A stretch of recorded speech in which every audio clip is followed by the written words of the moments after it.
Abra sua Bíblia comigo, no livro ou na carta de Paulo a Timóteo.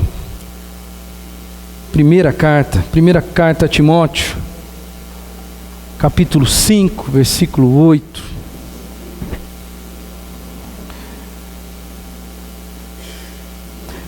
Fui impactado essa semana pelos nossos filhos, irmãos, pela bênção que foi estar junto com eles aqui. 45 crianças sendo abençoadas por Deus, e Deus tocou no meu coração para eu trazer uma palavra para os irmãos, em nome de Jesus, acerca das nossas famílias. Quero usar aqui o texto do apóstolo Paulo ao jovem pastor Timóteo, e ele dá aqui um conselho, ele fala algumas coisas importantes, e fala acerca daqueles que são, na essência, precisam de mais amor, de mais carinho, de mais dedicação da nossa parte. Você vai perceber comigo, em 1 Timóteo 5, 8, o contexto ali, ele não fala de criança. O contexto ali, muito pelo contrário, vai falar de pessoas que estão numa necessidade diferenciada, que no caso ali eram as viúvas. Pessoas que precisavam de apoio, pessoas que precisavam da família, pessoas que precisavam de entes queridos que se importassem com elas. Mas eu quero trazer aqui a essência do ensino, porque quando Paulo ensina Timóteo, ele coloca ali a questão das viúvas, mas eu quero entender que todo familiar que precisa de cuidado, todo familiar que precisa de carinho e de atenção diferenciados, é a mesma coisa. Então, se Paulo orienta Timóteo na questão das viúvas, eu quero crer que ele também deixa claro para Timóteo: olha, qualquer pessoa que precise da graça da família de uma maneira diferenciada, como as crianças, elas precisam ser bem trabalhadas. Diz assim o texto, 1 Timóteo capítulo 5, versículo 8: se alguém não cuida dos seus parentes, e especialmente dos de sua própria família, negou a fé, e é pior do que um descrente. Essa palavra aqui, irmão, é para a igreja. É para a igreja por causa do teor final do verso.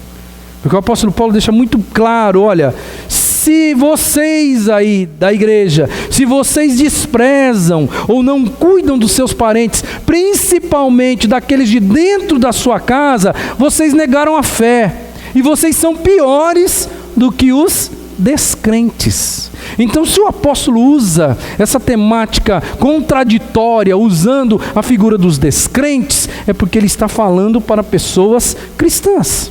E aqui o contexto vai falar da questão dos vulneráveis. Quem seriam os vulneráveis nesse contexto? Seriam as viúvas, seriam as pessoas menos favorecidas, aquelas pessoas que precisavam de um carinho e uma atenção especial. E sob a essência do que está sendo ensinado aqui, eu quero que você olhe para dentro da sua casa. Para quem dentro da sua casa é vulnerável. E hoje, se eu olho para dentro da minha casa, particularmente falando, eu vou enxergar uma menina de 5 anos, que é vulnerável espiritualmente falando, que é vulnerável nesse mundo afora. E eu preciso me importar com ela, porque a minha esposa, num primeiro momento, ela já entendeu o que é a vida, ela já é madura, ela já é adulta, ela já conheceu Jesus, já entregou a vida para Jesus, ela sabe quem ela é, ela tem uma essência, ela sabe exatamente quem ela é por dentro. Agora, minha filha de 5 anos, não, ela é vulnerável, eu preciso tratar ela de uma forma diferenciada, eu preciso olhar para aquele serzinho e fazer tudo o que eu puder, para que aquela criança, ela seja resguardada. É por isso que o tema da mensagem para o nosso coração hoje é o que eu devo fazer para proteger e cuidar da minha família. Eu tenho uma filha de 5 anos que precisa ser protegida. Talvez você tenha também um filho, ou talvez você tenha uma outra pessoa dentro da sua casa que precisa ser cuidado e protegido. E aí, eu quero que você entenda, não é só no campo material, não. É no campo espiritual, irmão. Isso é uma tarefa sua, porque o apóstolo Paulo fala assim, que se nós, os cristãos, se nós não cuidamos daqueles que são os nossos, principalmente daqueles que estão dentro da nossa casa, nós negamos a nossa fé. Nós estamos apenas sendo um discurso bonito, mas na prática nós não vivenciamos aquilo, e na verdade nós somos piores do que os descrentes, conforme a palavra dele. O que eu devo fazer? Eu quero te responder de uma forma curta, em 3 sentenças, o que nós podemos fazer, irmãos, para de verdade mesmo protegermos e cuidarmos das nossas famílias. Em primeiro lugar, eu e você, nós precisamos entender que o pecado está na raiz de toda a mazela familiar. Todas as angústias que a família sofre hoje. Se você puxar a cordinha do que está acontecendo, você vai encontrar lá na base de tudo uma natureza pecaminosa, uma agressão à vontade de Deus, um pecado. Qualquer coisa que destrói a família, qualquer coisa que faz desvirtuar os valores éticos e morais da família hoje, se você puxar a cordinha, você vai descobrir que lá no cerne, lá na semente de tudo aquilo, existe um pecado. Eu gostaria de ter todo o tempo do mundo para ficar mostrando para você aqui todos os detalhes das dificuldades familiares e puxar junto com você, e você iria descobrir que em todos, indistintamente, você ia buscar uma raiz de pecado que iniciou tudo aquilo.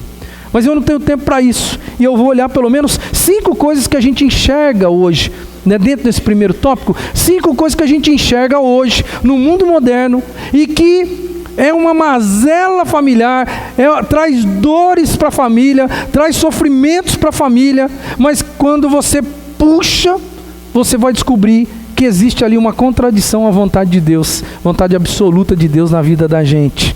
Primeira coisa é o pecado do que eu vou chamar de desmanche da estrutura familiar proposta por Deus. Eu não quero entrar aqui em questões polêmicas, eu quero apenas trazer à luz aqui para você uma realidade que todos nós já sabemos. Mas a desestruturação familiar, ela traz grandes dificuldades para o mundo, traz grandes dificuldades para o Brasil, traz grandes dificuldades para as famílias num contexto geral. E se você for olhar, você vai ver que esse pecado de desmanche da estrutura que Deus criou, porque Deus criou uma estrutura organizacional dentro da família, e por causa da modernidade nós estamos perdendo isso, e esse pecado tem trazido grandes dificuldades, você vai concordar comigo daqui a pouco.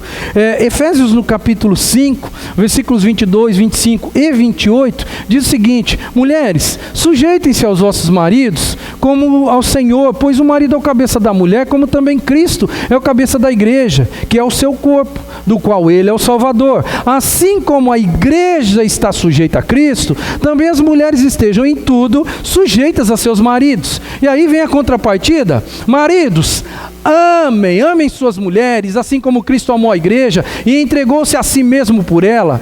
Da mesma forma, os maridos devem amar as suas mulheres como a seus próprios corpos. Quem ama a sua mulher, ama a si mesmo. Irmãos, Deus deu uma estrutura familiar. Tem um ditado por aí que diz o seguinte: cachorro que tem 2 donos morre de fome. Cachorro que tem 2 donos morre de fome. Deus criou uma estrutura familiar, e em toda a estrutura organizacional, irmãos, tem que ter alguém para liderar. Toda a estrutura organizacional, ela exige isso. Por mais que nós tenhamos coletividades de ideias, por mais que nós tenhamos um ambiente colaborativo, Nós temos que ter uma liderança. E o Senhor, através da palavra, instituiu uma liderança dentro do ambiente familiar. Isso está sendo quebrado dia após dia. E aí, o que acontece? Nós não temos mais uma referência de liderança. Por quê? Nós temos maus modelos dentro de casa. Alguns maridos crentes se escondem atrás dessa premissa de que a mulher precisa ser submissa a ele, e ele quer mandar na mulher. É diferente. Mandar é uma coisa. A proposta bíblica não é marido, mande na sua mulher. É marido, ame a sua mulher. Ame a sua mulher. E lidere, não mande. Porque ninguém gosta de ser mandado. Eu não gosto de ser mandado, você gosta? Você acha, homens, você acha que as mulheres gostam de ser mandadas? Elas também não gostam. As mulheres precisam apenas ser lideradas dentro de um contexto de amor. Porque a Bíblia não esconde que o homem precisa amar a mulher da mesma maneira que Cristo amou a igreja. E Cristo foi ao extremo no amor, porque Cristo deu a própria vida pela igreja. Eu pergunto, um marido que já compreendeu essa verdade bíblica e entende que ele, como líder, sacerdote do lar de verdade, ele precisa ir ao extremo, se for necessário, morrer pela mulher que ele tem ao lado. E se ele entendeu essa realidade, não vai ser nem um pouquinho difícil esta mulher ser submissa à liderança sacerdotal do seu marido dentro de casa. Não vai ser difícil. Mas por causa dessa quebra de estrutura, colocada por Deus, que é o desejo do Senhor, o que aconteceu no mundo? Hoje os nossos meninos, as nossas crianças, os meninos, eles não têm bons modelos dentro de casa. Eles não conseguem enxergar um pai sendo líder. Não conseguem. Ou eles enxergam um pai sendo um mandão, ou eles enxergam, com todo respeito, um pai banana. Porque ou nós temos isso, ou nós temos aquilo. E eu não estou falando só no contexto, não estou falando no contexto religioso, eu estou falando no contexto aí fora. Porque o Brasil é feito disso, o mundo é feito disso. As pessoas não compreenderam ainda essa proposta de amor, de liderança colocada diante do marido. E as mulheres têm sofrido de uma forma drástica com isso, porque os maridos não querem, eles não lideram, eles querem mandar. E os filhos não enxergam dentro de casa um ambiente embebido de amor. Um ambiente onde o pai ama a esposa no mais alto grau da palavra. E eles estão sendo mal monitorados nesse sentido. E quando eles não aprendem o que é amor dentro de casa, eu vou perguntar para você, eles vão replicar o que no casamento deles? O que eles vão replicar lá na frente? Eles vão replicar exatamente aquilo que eles viram.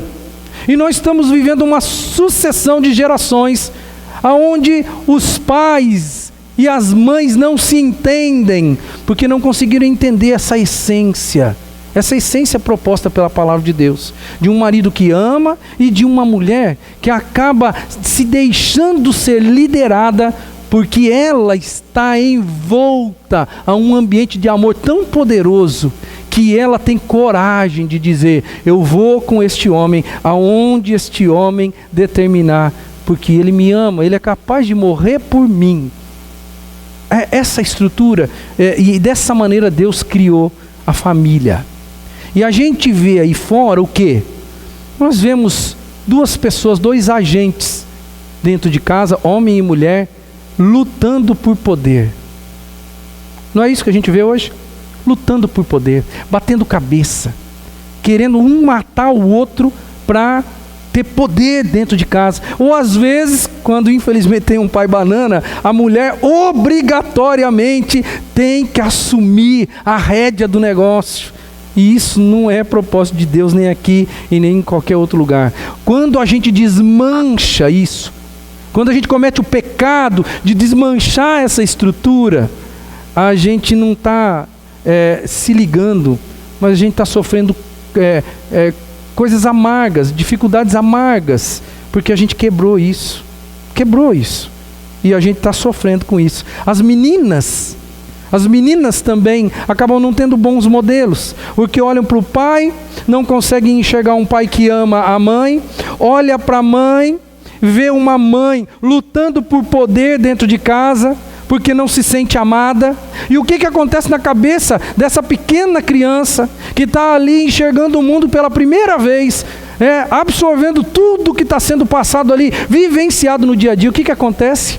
Ela também vai replicar de uma forma errada lá na frente. Porque se ela viu a mãe dela a vida inteira tendo que lutar por poder dentro de casa, o que ela vai fazer?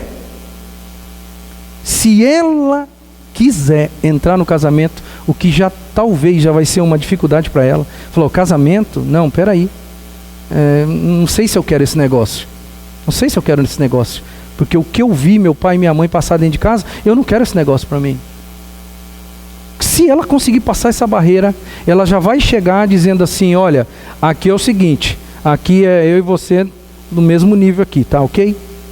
Porque eu não quero, lá no inconsciente, no psique da pessoa já está, eu não quero sofrer o que eu vi a minha mãe sofrendo. Eu não quero isso. Então, a gente não se liga, mas nós estamos vivendo grandes dificuldades, a família está sofrendo, porque essa estrutura abençoadora proposta por Deus foi quebrada. Como consequência disso, nós temos duas pessoas egoístas dentro de uma mesma casa, brigando ali, lutando entre si para ter poder. Segunda coisa, o pecado da soberba, pecado da cobiça. A Bíblia vai dizer, 1 João 2, 15 a 17, não ame o mundo nem o que nele há. Se alguém amar o mundo, o amor do Pai não está nele. Pois tudo o que há no mundo, a cobiça da carne, a cobiça dos olhos e a ostentação dos bens, não provém do Pai, mas do mundo. O mundo e a sua cobiça passam, mas aquele que faz a vontade de Deus permanece para sempre. Não ame o mundo e nem as coisas do mundo. Mas o pecado da soberba e o pecado da cobiça, que está dentro dos nossos lares, fazem com que os nossos filhos sejam criados à base do ter para ser. Ter para ser. E eles vivem nessa bola de neve. Eu preciso ter para ser. Por quê? Porque o que eles estão aprendendo dentro de casa é exatamente esse pecado da soberba e da cobiça. Porque nós estamos sendo soberbos. Nós estamos sendo cobiçosos. Saiu um modelo novo de um celular, eu preciso ter esse modelo novo. Saiu um carro melhor do que o que eu tenho que ter esse carro, senão o meu coração não vai ficar em paz. E eu não estou me tocando, mas eu tenho um vulnerável do meu lado, que está olhando para mim e está enxergando a vida sobre esta ótica, de que para ser feliz, eu preciso ter algo melhor. E aí a gente vive uma cultura do descartável, porque quando eu quero algo melhor, aquilo que eu tinha não serve mais. E isso não é só no celular, isso é na vida. E nós estamos indiretamente semeando no coração dos nossos filhos, se somos assim, estamos semeando no coração dos nossos filhos, que para sermos felizes, nós precisamos sempre de algo novo, melhor, mais bonito. Aí nós não entendemos, quando nós chegamos na velhice, e não entendemos porque os nossos filhos se casam e chega um determinado momento da vida deles, eles se separam, ou quando não, você descobre que o seu filho está traindo a esposa dele, porque lá no fundinho da alma daquele filho, que foi criado nessa metodologia, ele pensa assim, agora essa mulher não me serve mais, agora eu preciso buscar uma diferente, uma mais atraente, uma melhor. Ele cresceu com isso na alma. Quem colocou isso na alma dessa criança? Quem colocou?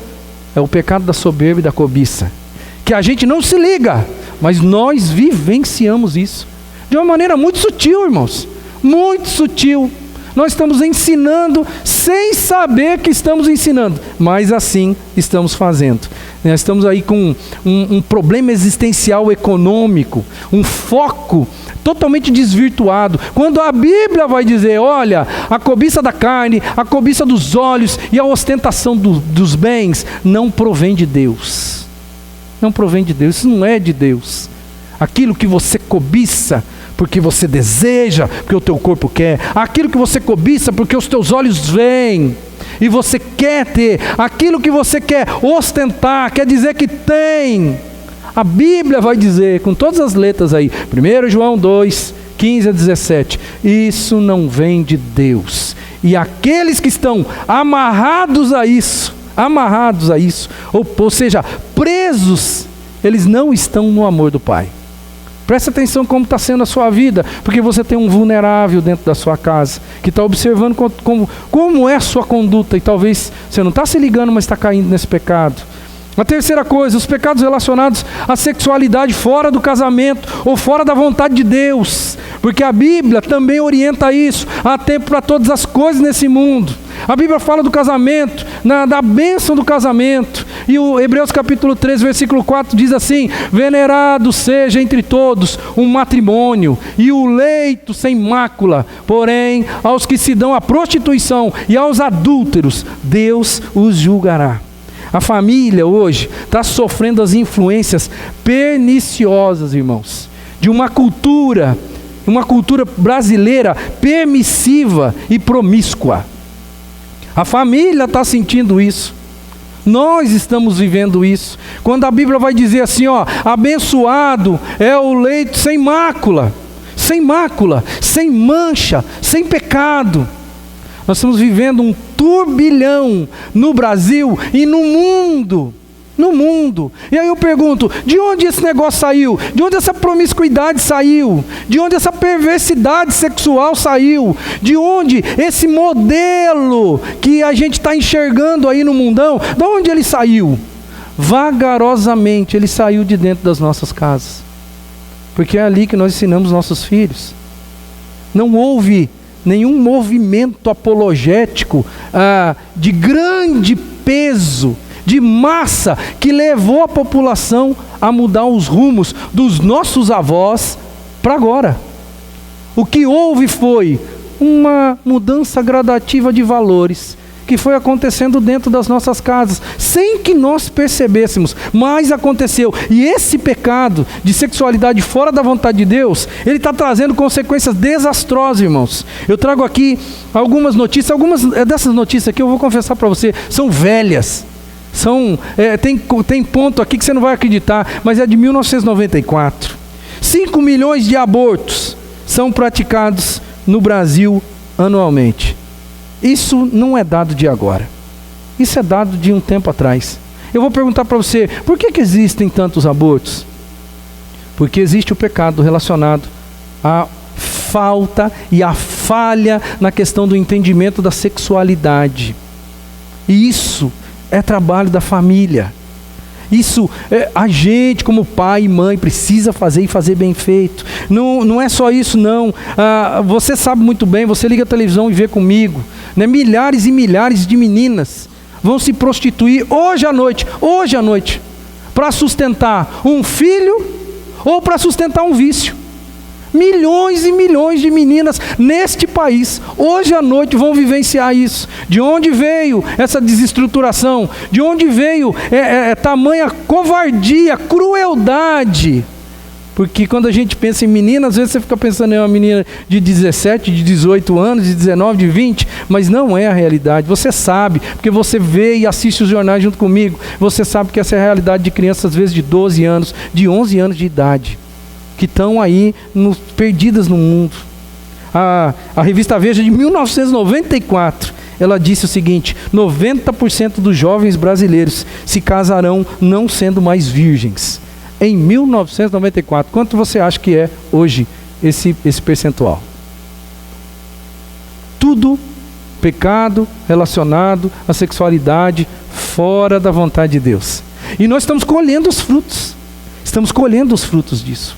E mais de 50%, isso também é antigo, dos jovens e adolescentes evangélicos, eles são sexualmente ativos. Mais de 50%.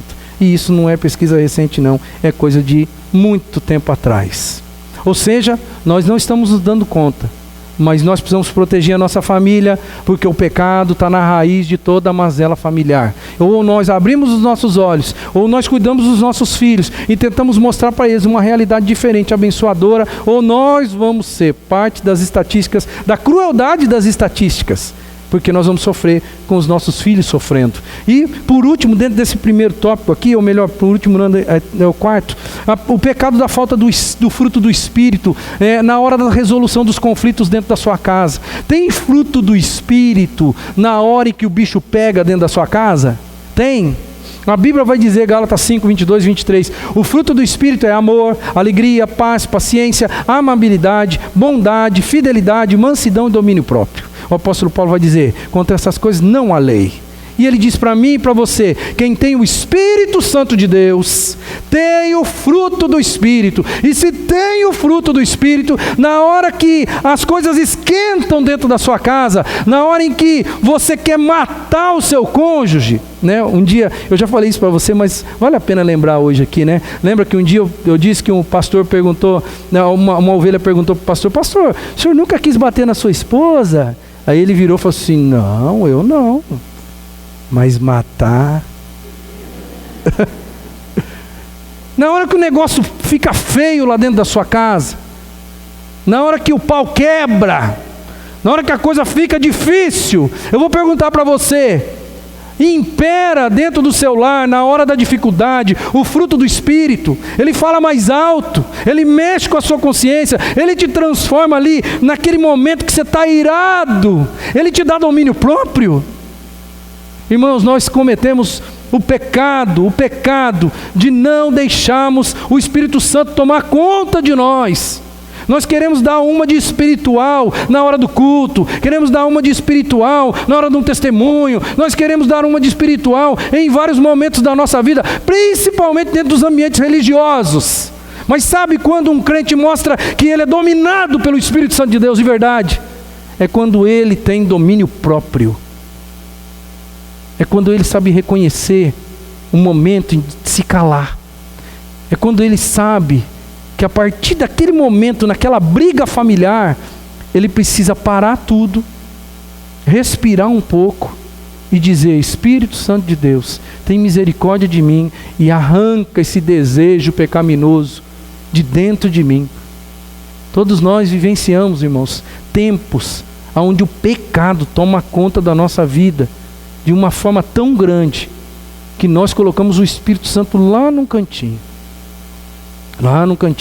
Mas aí na hora da adoração coletiva, na hora da igreja, na hora da comunhão, nós queremos exaltar o Senhor, nós queremos fazer isso, fazer aquilo, tudo em nome do Espírito. Mas na hora que o Espírito precisa fazer a diferença mesmo, e o apóstolo Paulo fala assim, fruto do Espírito. Ou seja, se o Espírito está lá, a árvore produz este fruto. Qual é o fruto? Amor, alegria, paz, paciência, amabilidade, bondade, fidelidade, mansidão e domínio próprio. Essa é a grande prova da habitação do Espírito Santo na vida de uma pessoa. O indivíduo pode ser o que for exteriormente falando, se ele não tiver isso dentro de si. E isso está muito mais ligado a caráter do que a sobrenatural. Se o indivíduo não tiver esse estilo de vida e esse caráter, qualquer outra coisa que ele fazer, dizendo ser fruto do Espírito ou manifestação espiritual, se não houver isso aqui, pode colocar em xeque, porque é muito provável que aquilo é apenas uma encenação. O problema é que isso não pode acontecer dentro da minha casa, isso não pode acontecer dentro da sua, porque existem vulneráveis que estão ali dentro. Gente, às vezes o pessoal pensa que na casa do pastor o negócio é totalmente santo, né? Eu corto o coração às vezes quando eu e a Andréia começamos a trocar umas farpas lá em casa. E aí a Melissa, graças a Deus, ela não é muito acostumada com isso, sabe? E daí o que acontece? Quando a Melissa enxerga que o negócio está meio quente, ela chega do nosso lado e fala assim, para com isso, gente. É incrível. E sabe qual que é a bênção? É que a gente para na hora, irmão. Deus usa as crianças para abençoar a vida da gente. E aí a gente cai de vergonha naquele momento, porque a gente não se liga que a gente tem um vulnerável olhando a gente ali, enxergando tintim por tintim de quem a gente é. De quem a gente é, porque dentro de casa a gente é o que a gente é. A última coisa, o pecado da falta de compreensão do real significado do casamento. Eu tô focando aqui no casamento.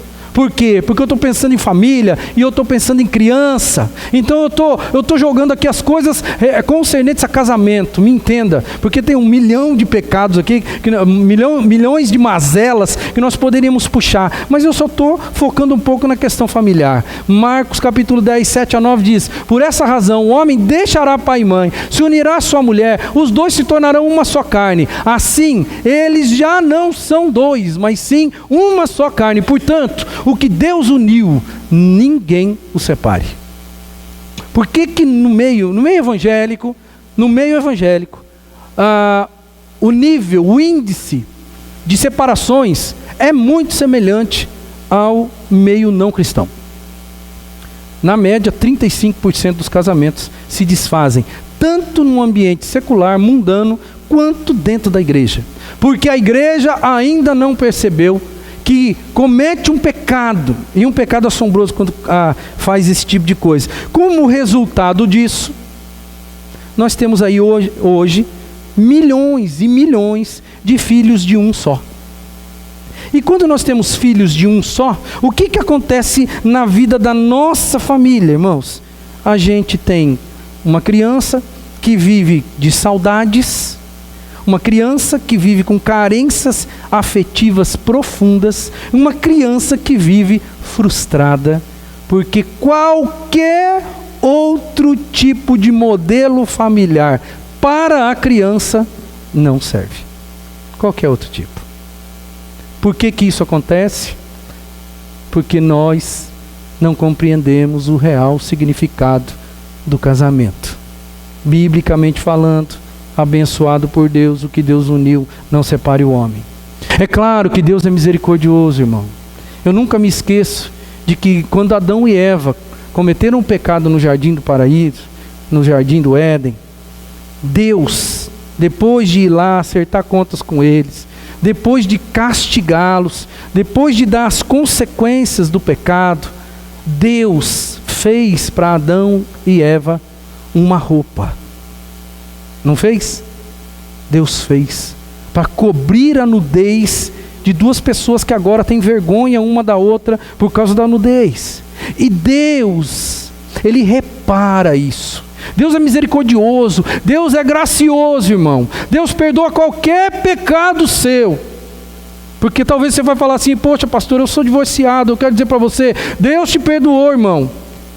Deus, pela graça e misericórdia dEle, Ele está refazendo a sua vida. Mas eu quero dizer para você que por causa deste pecado, quer queira ou não, isso não muda, é uma realidade imutável. Você tem dentro de si, se você tem um filho dentro de casa, você tem uma criança que hoje sofre com saudades, frustrações e carências por causa da consequência do seu pecado.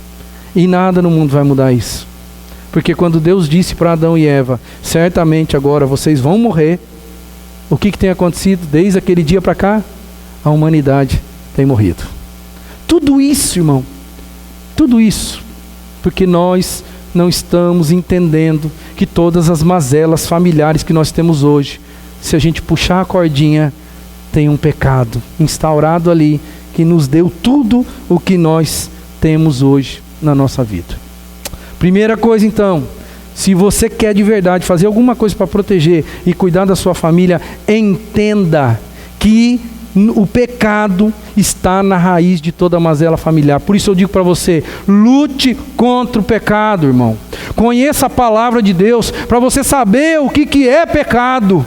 Porque todo pecado traz consequências terríveis e drásticas para dentro da sua casa. Talvez você não está se ligando nisso, mas ele traz. Então lute contra o pecado e lute com força. A Bíblia diz: resisti ao diabo e ele vai fugir de vocês. Mas lute, irmão. Tem alguns crentes que não sabe que isso é pecado ou aquilo é pecado. Sabe por que não sabe? Porque não lê a palavra, não lê a Bíblia. Porque fica na dependência só de pregações, de pastores, e não lê a palavra, não sabe o que Jesus disse. Ele não tem ideia se aquilo pode, se aquilo não pode, ele está meio perdido. Ele escuta um pastor falando que isso pode, escuta outro pastor falando que aquilo não pode, e ele fica meio ali sem saber o que fazer. Vai para a palavra, irmão, vai descobrir em loco, vai descobrir na verdade absoluta o que é pecado, e lute contra isso, lute. Porque todo pecado vai te trazer problemas familiares. Segunda coisa, e eu quero passar bem rapidinho por esse segundo, que ainda tem coisas boas aqui para você.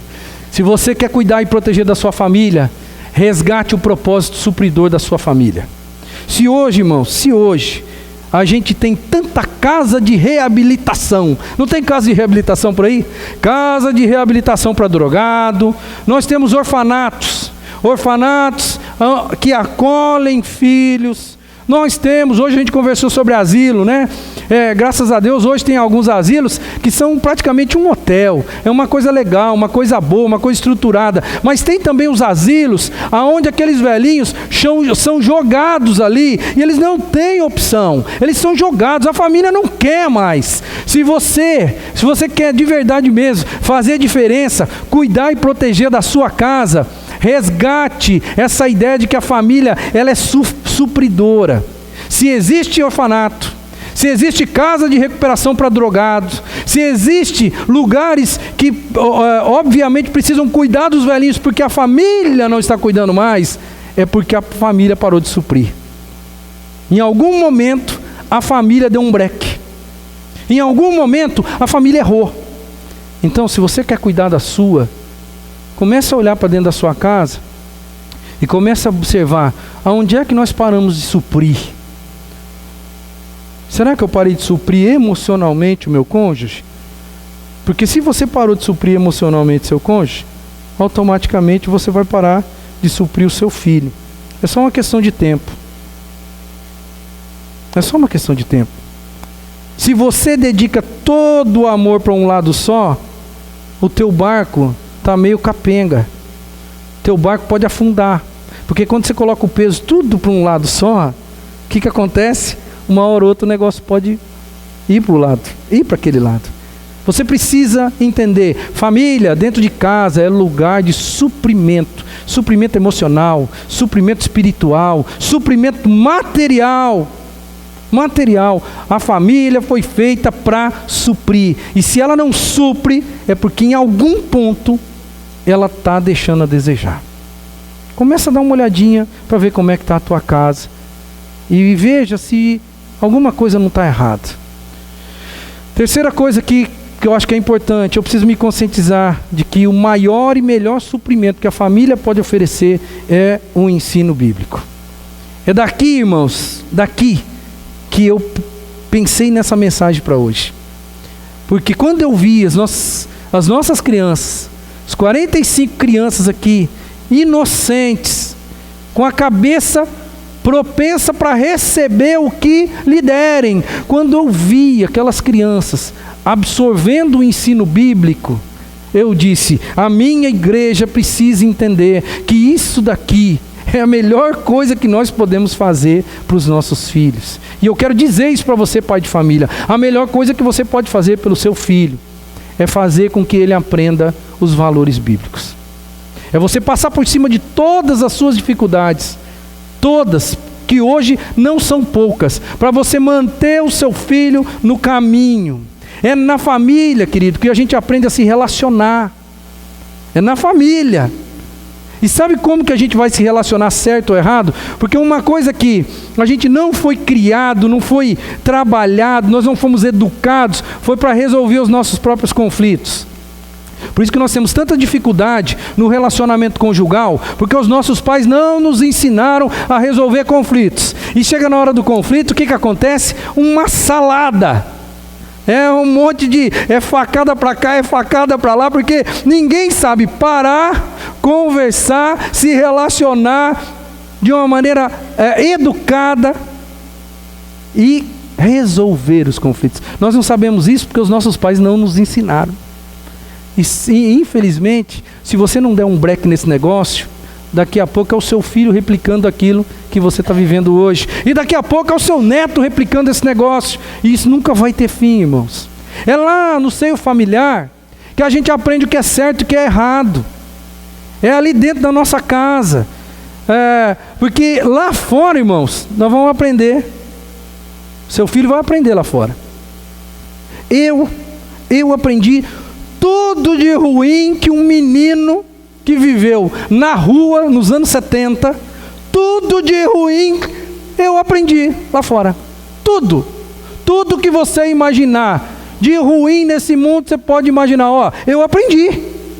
Não quer dizer que eu trilhei esse caminho. Eu estou dizendo para você, eu aprendi. Você não precisa ensinar nada errado para o seu filho. Nada errado. O mundo lá fora vai ensinar. Você pode ter certeza absoluta. Até os 15 anos ele vai saber tudo nesse mundo. Tudo. Coisas que você nem queria que ele soubesse. Mas ele vai saber. Até os 15 anos de idade ele vai saber tudo. Eu me lembro uma vez, quando eu estava chegando em casa numa tarde, minha mãe e minhas tias deviam estar conversando alguma coisa lá que não era muito para criança ouvir, né? E de repente eu cheguei, na hora que eu cheguei, todo mundo enrubesceu, todo mundo ficou meio vermelha, uma olhava para a cara da outra, assim, do tipo assim, fica quieta que agora entrou, tem gente descalça na sala. Aí a minha tia, que não era flor que se cheirava, virou para minha mãe e falou assim, que é, filho? Você acha que ele não sabe das coisas que nós estamos falando aqui? E eu sabia. Só minha mãe, bobinha, pensava que eu não sabia. O mundo lá fora vai ensinar tudo de ruim para ele. Tudo de ruim, você pode ter certeza. Você não precisa fazer força nenhuma para isso. Ele vai saber tudo tintim por tintim. É por isso que a Bíblia vai dizer assim, ensina a criança no caminho em que ela deve andar. E mesmo se ela for velha, ela não vai se desviar dele. Eu sou a prova viva disso. Porque tudo de ruim o mundo me ensinou. Mas sabe por que eu não trilhei esse caminho de ruim que o mundo me ensinou? Porque eu tive um pai e uma mãe que me ensinaram um caminho que eu deveria seguir. E mesmo depois de grande, eu não me desviei dele. Isso acontece dentro de casa, irmão. Isso acontece lá dentro da sua casa. Você precisa cuidar e proteger da sua família. Porque se você não cuidar e proteger da sua família, você negou a fé. E você é pior do que os descrentes. Diz o apóstolo Paulo para o meu coração, para o seu coração nessa noite. Por favor, ensina. A igreja está aqui para ajudar. Aliás, queridos, nossa escola bíblica continua aqui às 19 horas, todos os sábados, ininterruptamente falando dentro da possibilidade, é claro, educando, tentando educar os nossos filhos, mas é uma vez por semana, ou duas no máximo, porque agora eles estão lá, sob os cuidados de uma professora capacitada com uma boa lição, trazendo para eles, mas é inegável que isso é muito pouco. Se você, na sua casa, não fizer o seu papel, porque se a igreja e você não cumprirem o papel, você pode ter certeza, nós não vamos ganhar do mundo. Porque o mundo vai ensinar tudo de ruim para os nossos filhos. A igreja está aqui para te ajudar.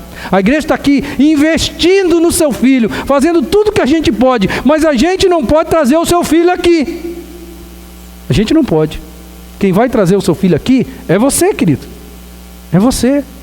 Abra os seus horizontes para uma realidade espiritual. Você precisa pagar o preço de pelo menos, irmão, trazer o seu filho até a casa do Senhor, para que haja ensino bíblico de boa qualidade. Nós estamos lutando, fazendo o nosso máximo, para que haja ensino de boa qualidade. Mas do que vai adiantar se a igreja tiver um ensino de alto nível e você perder o time com seu filho? Quando chegar aos 15, 17, 18, filho, não tem mais jeito. Aí não é você mais que está no controle, aí é a vida. Aí é a vida. Graças a Deus, a vida ainda traz alguns de volta, mas ralados, sangrando, sofrendo. E não precisa ser assim. Pague o preço, cuide da sua família, proteja a sua casa. A Bíblia diz, ensina. Às vezes, pai, a gente não se dá conta.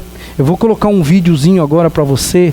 Às vezes a gente não se dá conta de que a gente está ensinando os nossos filhos. de que o seu jeito, seu estilo de vida está ensinando o seu filho. Tem horas que você não gostaria que ele estivesse vendo, mas ele está. Ele está. Presta atenção nesse vídeo aí, que ele vai falar tudo. Crianças veem, crianças fazem.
Crianças veem, crianças fazem.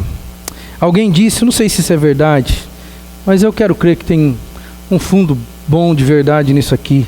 Alguém disse que uma criança hoje, nos dias de hoje, assistindo 2 horas de televisão por dia, até chegar à maioridade, ela vai ter visto, ouvido, mais de 15 mil piadas de sexo, mais de 96 mil cenas de nudez, mais de 163 mil tiros, mais de 130 mil assassinatos. 2 horas de televisão por dia, até 18 anos. Nós, batistas, chamamos de fanáticos aquelas pessoas que não têm televisão em casa por causa da religião, não chamamos? Mas nós, em contrapartida, irmãos, os nossos filhos, às vezes eles são jogados para frente da televisão, pura e simplesmente para parar de encher o nosso saco. Não é isso? A gente não se dá conta que nós não estamos trabalhando bem. Eu não sou contra a gente ter televisão em casa, muito pelo contrário, tem tanta coisa boa ali, tem tanta coisa que instrui, que abençoa, tem. Mas infelizmente, irmãos, 90% daquilo é lixo. É lixo. E os nossos filhos estão expostos a esse lixo. Sem contar hoje o que piora drasticamente a internet, o que ela faz na cabeça das nossas crianças.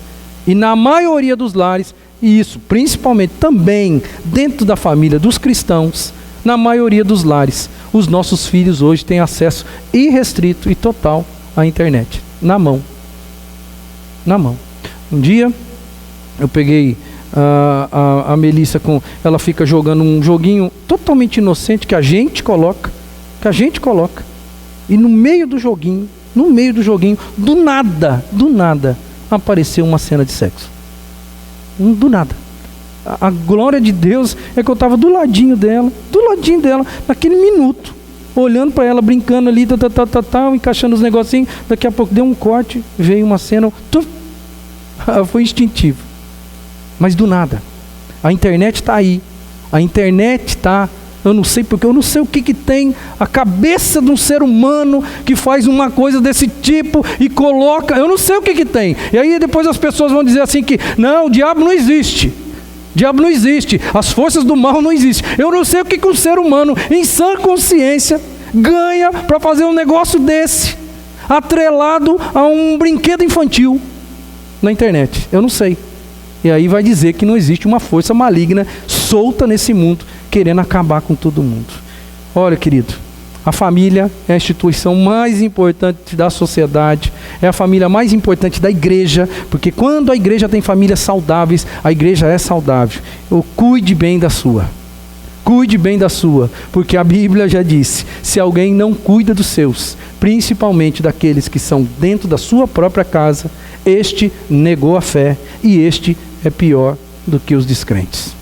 Cuide, porque é esse o recado que Deus tem para você nessa noite. Amém? Vamos encerrar o nosso culto. Vamos fazer um pacto com Deus. Vamos cantar essa música e vamos encerrar com essa música. Família, vem desfrutar do amor de Deus, você e sua casa. Deixe Jesus, que é o Rei, entrar no seu coração. Vida melhor Ele quer te dar. Restaurar o seu lar. Paz e harmonia Ele quer trazer. Você está vivendo um tempo conturbado dentro da sua casa? Muitas coisas aqui feriram o teu coração enquanto você ouvia. Você quer dar um break nesse negócio? Quer pedir orientação de Deus? Quer pedir a graça de Deus na sua vida, dentro da sua casa? Enquanto a gente canta essa música, vem para frente. Eu quero pedir em nome de Jesus para Deus abençoar você, para Deus te dar força e para que a sua casa seja um ambiente melhor, mais acolhedor e que em nome de Jesus seja abençoador para você também. Então, se por favor, se você foi tocado pelo Espírito Santo de Deus, venha para frente. Eu quero orar pela sua vida. Vamos ficar em pé todos e assim nós vamos encerrar o nosso culto dessa noite.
Amém.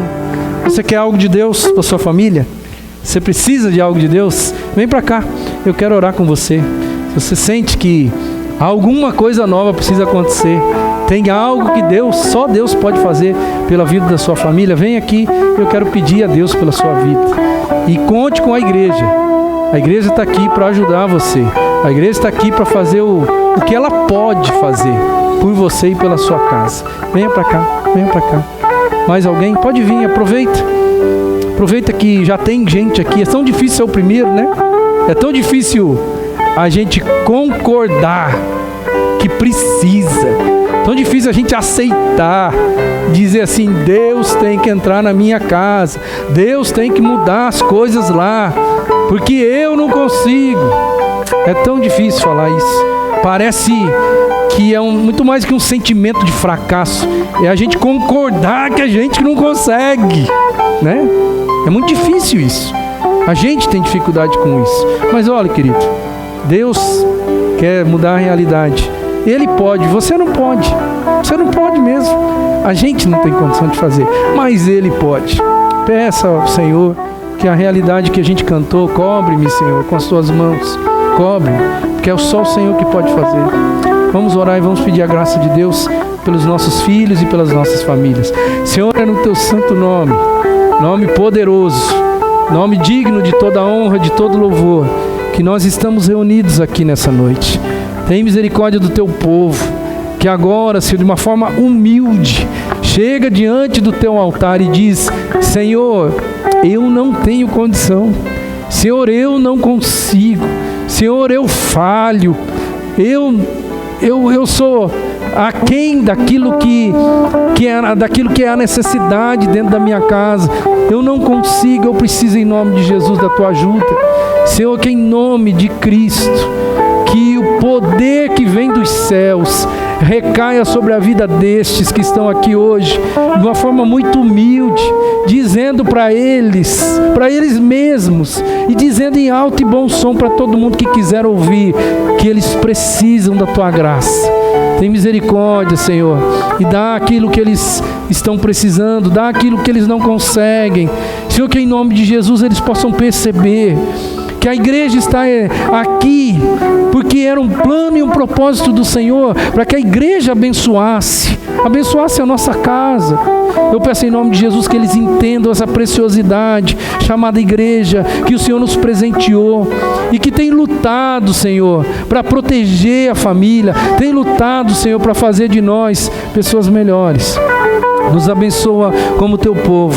E eu peço em nome de Jesus que esses que vieram aqui à frente, que eles possam voltar para a sua semana conscientes de que os problemas não se resolveram, mas conscientes que a partir deste momento eles convidaram o Senhor para fazer parte da resolução dos problemas, que agora eles estão dispostos a pagarem o preço, Senhor, pagarem o preço daquilo que é necessário fazer, porque sempre tem um preço a pagar, sempre tem um esforço a mais que a gente precisa fazer, sempre tem, Senhor, uma dificuldade a ser vencida, que o Senhor não vence por nós, que somos nós que precisamos vencer, mas com o auxílio do teu Santo Espírito, nós vamos poder fazer todas as coisas, porque o Senhor é o Deus dos impossíveis, o Senhor é aquele que, de acordo com uma só palavra do Senhor, as coisas se transformam, as coisas mudam. Por isso eu peço em nome de Jesus, que haja uma palavra do Senhor vinda no coração de cada um dos meus irmãos, das minhas ovelhas que estão aqui à frente, dos nossos amigos, e que a graça do Senhor seja viva na vida deles, ao ponto deles perceberem, a partir de amanhã, que algumas melhoras vão acontecer. Que eles orem, Senhor, que eles transformem suas vidas em vidas de oração de verdade, para que eles possam perceber que uma vida de oração faz diferença, que eles não continuem mantendo os mesmos hábitos, que eles tenham posturas diferentes, porque só através de posturas diferentes nós vamos obter resultados diferentes na nossa vida, Senhor. Coloca isso de uma maneira profunda no coração de cada um deles. Derrama do teu Espírito de uma maneira sobrenatural, para que haja fruto deste Espírito no coração de cada pessoa que está aqui presente e que agora clama ao Senhor para que algo novo aconteça, porque através deste Espírito, que tem todo o poder nas suas mãos, nós vamos poder vencer aquilo que nós não conseguimos vencer de uma maneira solitária. Tem misericórdia do teu povo. Peço isso em nome de Jesus. Amém. e amém. Deus abençoe os irmãos, podem se assentar.